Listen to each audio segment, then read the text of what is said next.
Assalamualaikum warahmatullahi wabarakatuh.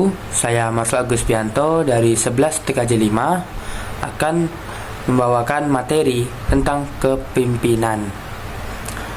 Proses mengarahkan dan mempengaruhi aktivitas yang berkaitan dengan tugas dari para anggota kelompok, itulah kepemimpinan. Ada 3 implikasi penting dari definisi tersebut. Pertama, kepemimpinan harus melibatkan orang lain atau bawahan. Jadi di mana ada pemimpin, pasti ada anggota atau bawahannya. Kedua, kepemimpinan mencakup distribusi kekuasaan yang tidak sama di antara pemimpinan dan anggota kelompok. Ketiga, kepemimpinan adalah kemampuan untuk menggunakan kekuasaan atau berbagai bentuk kekuasaan yang mempengaruhi perilaku bawahan melalui sejumlah cara. Ada 3 pendekatan studi kepemimpinan. Pertama, pendekatan sifat. Kedua, pendekatan perilaku kepemimpinan. Ketiga, pendekatan situasional atau kontingensi. Pertama, kita akan membahas tentang pendekatan sifat. Pendekatan ini memandang kepemimpinan sebagai suatu kombinasi sifat-sifat yang tampak dua pendekatan. Pertama, membandingkan sifat orang yang menjadi pemimpin dengan sifat orang yang menjadi pengikut atau tidak menjadi pemimpin. Pemimpin cenderung lebih tinggi, lebih percaya diri dan mempunyai kebutuhan akan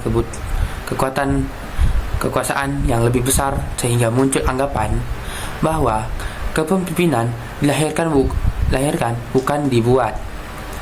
Kedua, mengidentifikasi ciri-ciri dan sifat-sifat yang dimiliki oleh para pemimpin efektif. Menurut Edwin Gisel, sifat-sifat yang dimiliki oleh kepemimpin efektif adalah kemampuan dalam kedudukannya sebagai penerus atau pengawas seperti supervisor ability. Kedua, kebutuhan akan prestasi dalam pekerjaan. Ketiga, kecerdasan. Apabila pemimpin tidak punya kecerdasan, buat apa jadi pemimpin? Karena kita membutuhkan pemimpin yang cerdas, yang bisa memikirkan solusi untuk rakyat-rakyatnya. Lalu ada ketegasan. Jadi menjadi seorang pemimpin harus mempunyai ketegasan yang tinggi pada anggota atau bawahan. Karena sebagai pemimpin, kita harus bisa berdiri sendiri walaupun tanpa ada bawahan, walaupun harus membutuhkan bawahan agar menjadi satu kelompok yang menjadi pemimpin. Lalu ada kepercayaan diri. Menjadi seorang pemimpin harus mempunyai kepercayaan diri, karena di saat kita menjadi pemimpin, kita pasti akan mengobrol dengan orang-orang ramai di masyarakat saat berpidato atau memberikan informasi pada masyarakat. Lalu inisiatif. Seorang pemimpin harus punya inisiatif. Di saat masyarakatnya kesusahan, pemimpin harus bisa memikirkan solusi untuk dapat membantu masyarakatnya.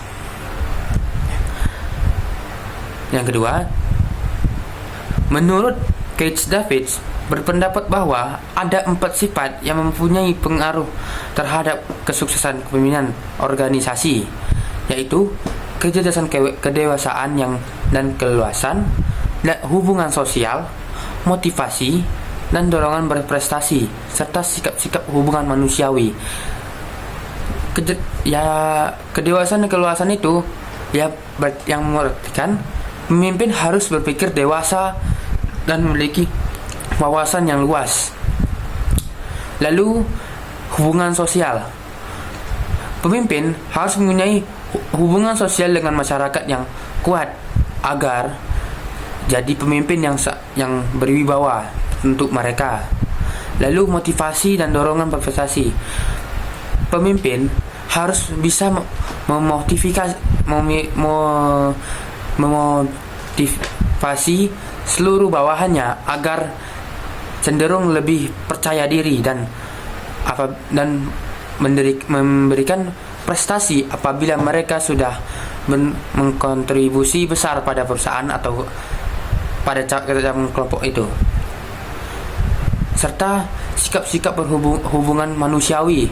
Menjadi seorang pemimpin, jangan sampai kita terlalu keras pada bawahan kita, karena jika kita terlalu keras pada bawahan kita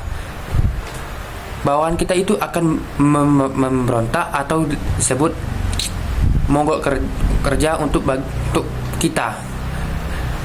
Kita tanpa bawahan, kita tidak bisa apa-apa, karena kita seorang pemimpin membutuhkan bawahan agar kita bisa berdiri tegak, karena bawahan itu adalah pondasi untuk kita berdiri tegak. Terima kasih. Sekian dari bawaan materi saya.